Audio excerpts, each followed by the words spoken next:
Vous,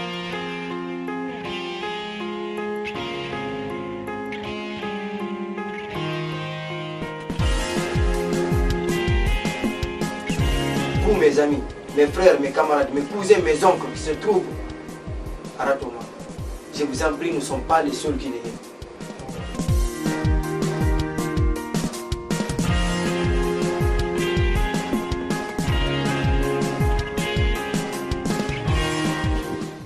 Si l'action publique déclare Boubacar Diallo-Di Grenade coupable de tentative de meurtre et de détention illégale d'armes de guerre, si la répression le condamne à 10 ans de détention criminelle avec une période de sûreté de 5 ans.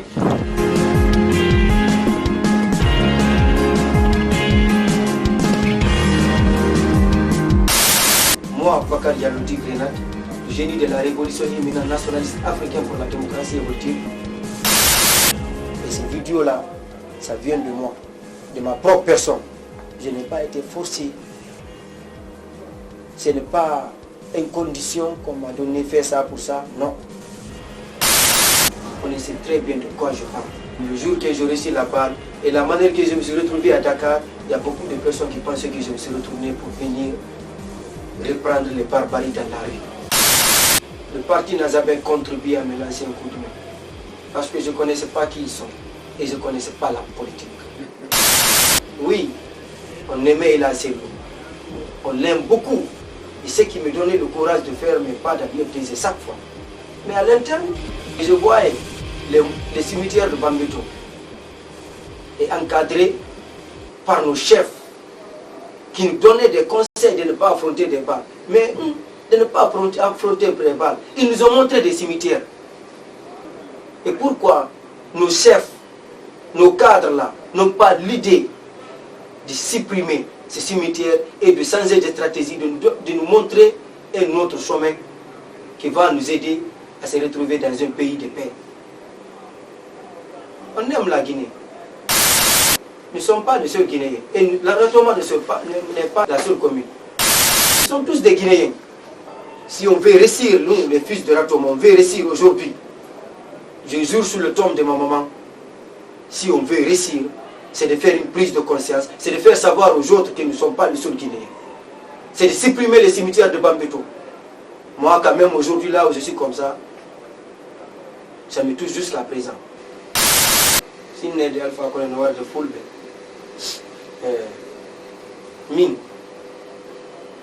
comme mine, non, di pidi donc, di hala di donc, di woni sonju de plus,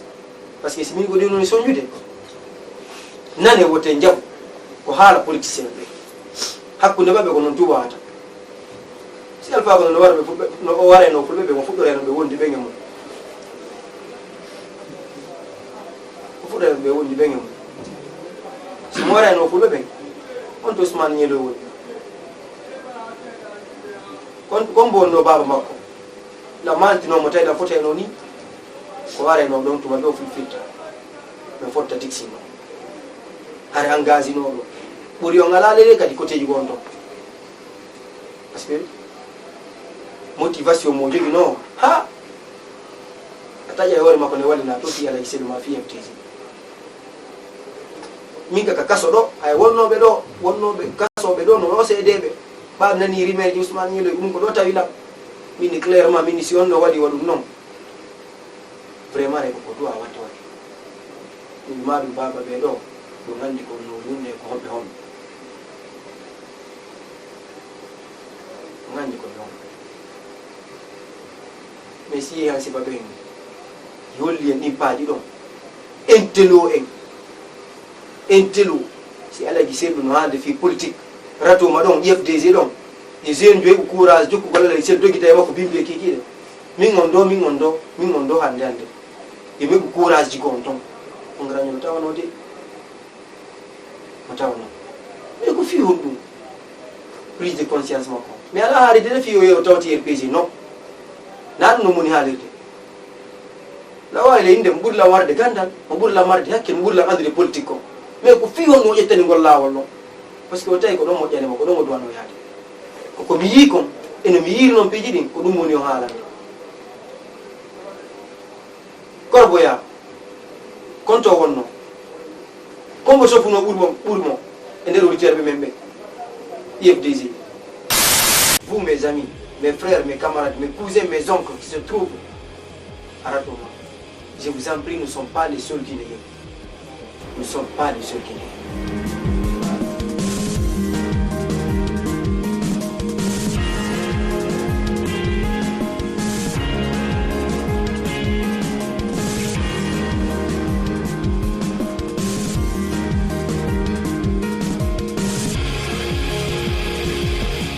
Nous ne sommes pas les seuls Guinéens. Nous ne sommes pas les seuls Guinéens. Et je vous prie encore de ne pas cultiver la haine et la vengeance dans vos esprits pour ce qui se passait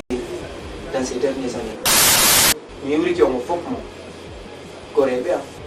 Kotira bien, et Dendira bien. Ni Boubacar Diallo, au monde, au monde, au yes, au monde.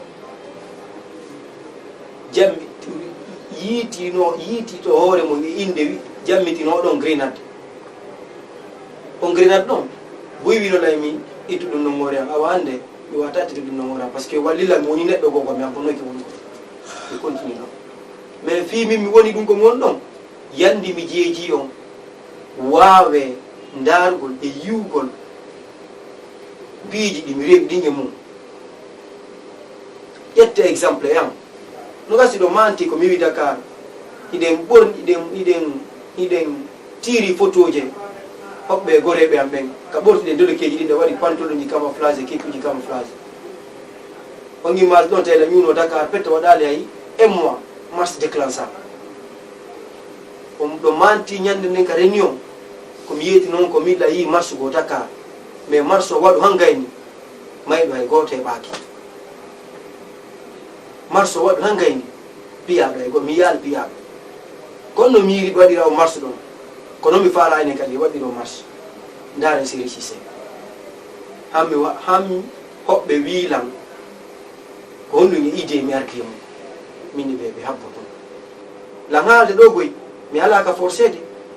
mi alaka innede waɗu si yalta par ce que ɗon ini kam mon ɗo mi yalta mi yalta mi hampaki mais ɗon andi gasa hoɓɓe mon no andi ay ado do e wadde o vidéo do mi wawi yetade on à l'interne yo jabu yettugol exemple yam yo jabu yettugol exemple e hoore ko mi rewi ko nyum lawngol mi rewi gole mum ande kam mon do sinano be julbe Allah teddimbe fi neddo andube neddo jogitotobe neddo no diurano jogitoro hande ni fi en diggino no mi jodor do ni yeso mo ko wadi sim hebi ko wadi sim don jodor ni yeso mo ko bayri mi waawi faamude Allah dirala ka kaso fi soñjugol lam ko fi hollugol lam laawol ngol mi duwangol jokkude hara mi ɓita si fawo probléme ɗo ko fi nelugol lam e mum yo waawu ndaarde ko mi rewi koñe mum yo waawu andude laawol ngol wonɗe ngol e mum ngol laawol ɗon tigtigi on no sonjude nani si mini no sonjude honno wonirta ene ñii e nder commune ji ɗi fof ko enen to jogii berɗe comme walle heɓude nden berɗe ko fiyonnuɗen berɗe jaɓɓe faamo ko mayɗo darante e bulɗo mais wuuɗo darana e hoore mum e marɗo gite ɗon anndi noon min hay komi wonduno e mum ado mi nanguede mo laaɗi yeetagol lamɓe men ɓe gonga ɓe wonduɗe e men wonɗen ɓe dogdude e mum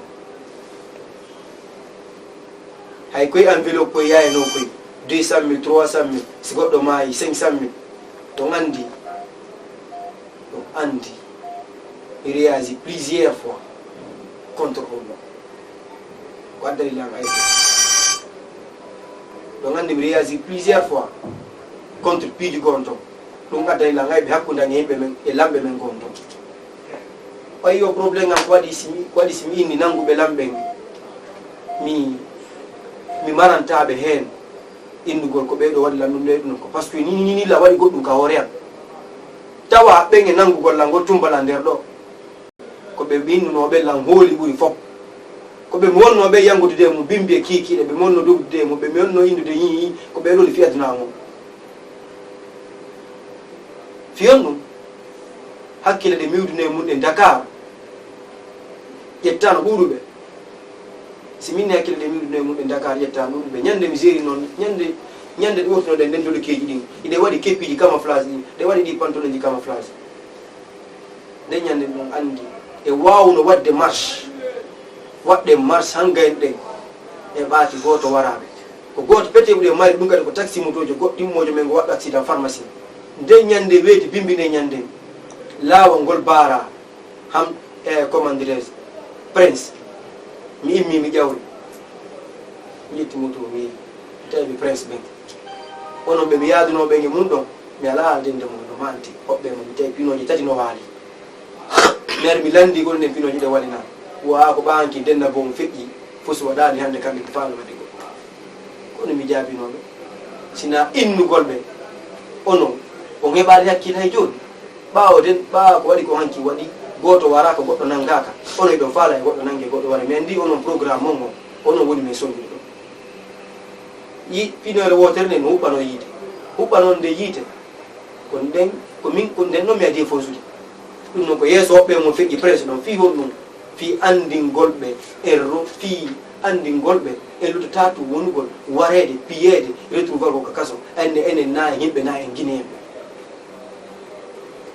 ko sen jaɓɓi noon goy par ce que no woodi hoɓɓe men e laawol ngo rewɗa o ngo rewɗa ɓenne ko ma ko maɓɓe ko hoɓɓe wiye ɓen ko ma waɗa piiji goon to si piiji goon to moƴƴa ɗum ko fenade noon wi ɗon ko si pinore sunnama si goɗɗum change ko fenade so ɗum change no annani piiji ɓuy change no piiji ɗuɗi change no mais lutte tuuɗi soña ko nani mi yiyat toon ɗo piiw ngutu gande onon ɓe gore ɓeya ɗo gandi ɗum landata e nderat noon landata e nderat noon yimɓe ha tawata hara mo kala eno fiimo ƴawirta noon mo kala no heɓirta noon jawdi ɗon ko taali o mi arani on ɗon hanni ko numi taali mi arani on kawre laawol ɗon la wawi o ñinde ni se wawi wonde ɗon lewru en waɗali paga e few hoɓɓe cadre ɓe gonɗe ɓe yangudude mum hoɓɓe yimɓe men ɓenno ɓe yimɗe ɗen hooli billahi wallahi wontanaɓe nawnaare par ce que programme maɓɓe on fof kosi yaltama ɗon kosi pagaji go waɗi ɗon kosi piiji go waɗi ɗo yi yeeso jamma on fof ɓe haalete muɗum ndiro yafo ƴen kono yaara noon mais à l'interne kono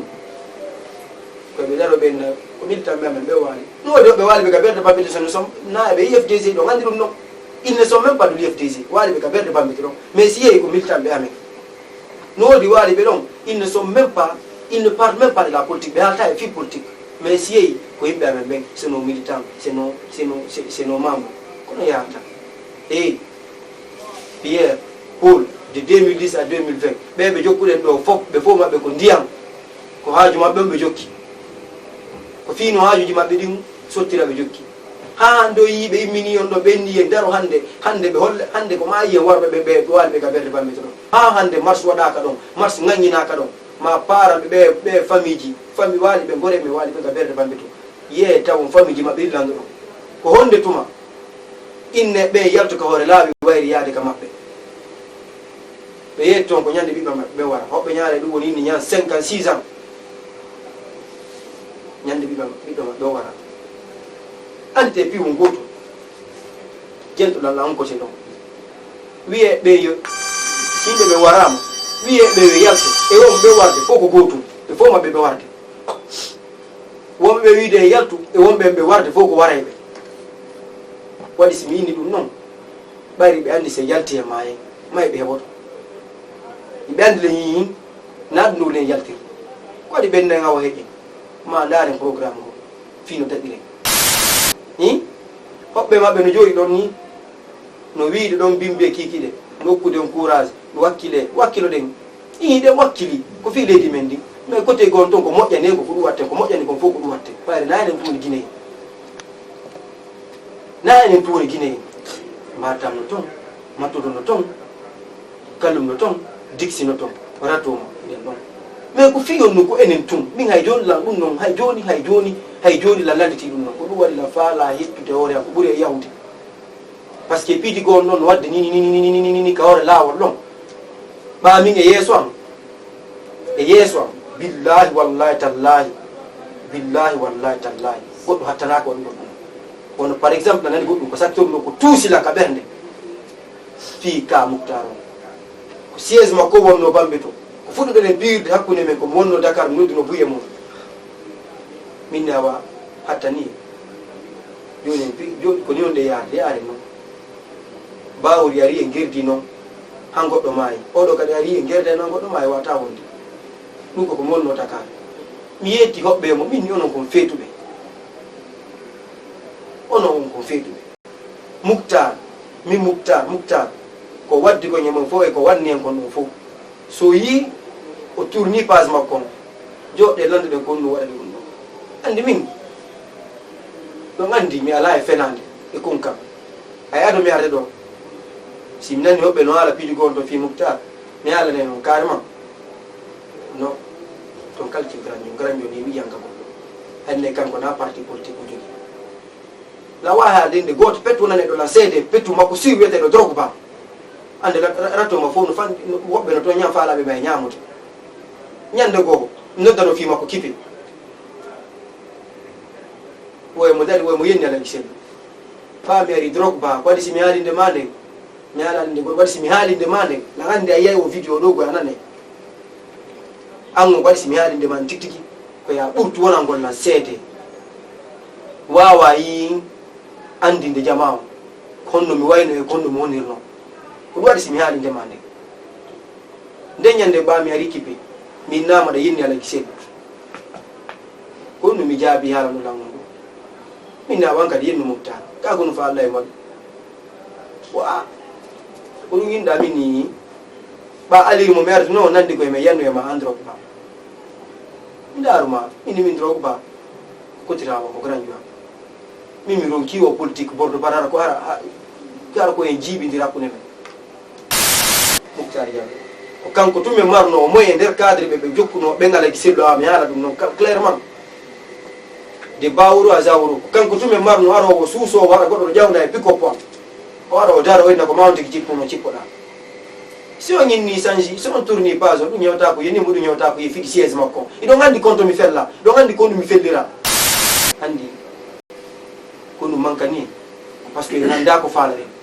e ganda laawi rewen e ganda hemɓe ɓe jokken ko ɗum manka ni so yi min mi heeɓi courage jooɗagol yeeso o caméra ɗo mi landiro ɗum neeɓi koy fewnuno mi landari ɗum ɗo ko par ce que yimɓe ɓen no haalde ñaatiri ko ala kona haalede hoore am o haali ɗum ɗo o waɗi ɗum ɗo tawa nayi añirde mais min gon mi suuɓi ko iwri am personnellement inde hande ɓe haalta ɗi haalaji ko haalte hoore am ɓe rewi rewteɗi fof ɓe walla lam mi heɓa ko jama on te tawataro laaɓana e hoɓɓe nattude komin tigui par ce que no gandi no mari probléme goto mi waɗata mi yetta nami on gorko j'avais confiance à mes cadres du parti mais bon si vous voyez qu'ils nous qualifient de n'importe quoi c'est parce que ceux-ci ne nous ont pas montré le chemin qu'on doit suivre. Ce n'est pas parce que nous ne sommes pas des intellectuels. Vraiment, je demande le professeur Alpha Condé, le chef de l'État, le papa de la nation, de nous aider, d'aider les fils de ce pays, de ne pas regarder les barbaries des autres, ce qui veut avoir sa place, de nous regarder nous. En nous regardant nous aussi, nous les fils de Ratoma, on doit comprendre une seule chose, nous ne sommes pas les seuls Guinéens. Comportons-nous comme les autres. Acceptons de faire cette prise de conscience en prenant un exemple très frappant sur moi, sur ce que j'ai vécu. Aujourd'hui, je vais profiter de cette occasion pour vous dire que j'ai l'idée, après ma libération, de faire comprendre à mes frères que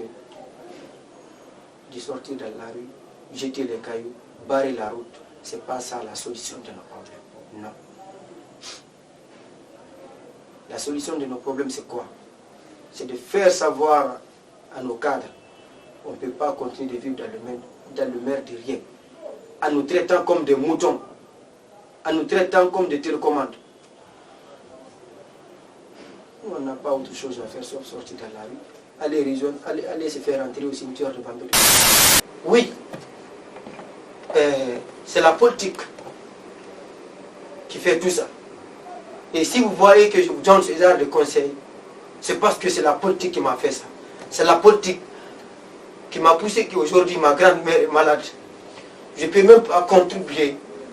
à gérer sa situation. C'est la politique qui m'a mis dans ce genre de trucs. Aujourd'hui, ma petite sœur ne part même pas à l'école. Et j'étais le seul qui s'occupait d'elle. Ma maman n'est plus là. C'est la politique. Et s'ils avaient accepté au moins, de suivre un autre pas, peut-être Dieu n'allait pas me donner, Dieu n'allait pas me conduire ici. Acceptons de faire une prise de conscience pour appeler l'unité et la paix.